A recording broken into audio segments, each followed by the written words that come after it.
Slovenskú reprezentantku, ale má to veľmi ťažké. Európska jednotka, trojka či pečka, ale veríme, že Lenka sa nestratí. Výborne beží Da Costa, takisto už zmazáva Manka. Takže zatiaľ je na tom najlepšie Cara Da Costa s osobákom 52,79. Trojka tohto ročných tabuliek, prvá pestovka jasne v jej režii.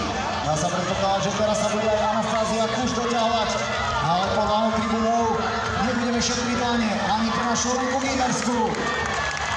Da Costa a Kuš súboj o najcenejší kovy. Vidíme to ešte do tohto súboja prehľad. Kuš už na prvej tradícii každý ako zvláda prvú pestovku. Kuš, Da Costa na prvých dvoch pozíciách. Holanďanka Bangladesh beží po bronz. Kuš víťazí. Da Costa je strieborná. Lenka robila ako 8, ale potvrdila finálové umiestnenia, naozaj kvalitu v prvej desiatke. 51,89 pre Anastáziu Kuš.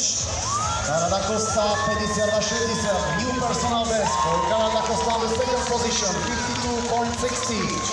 On the third position, Medellin Van Lawyer, 53,90. Poľské víťazstvo.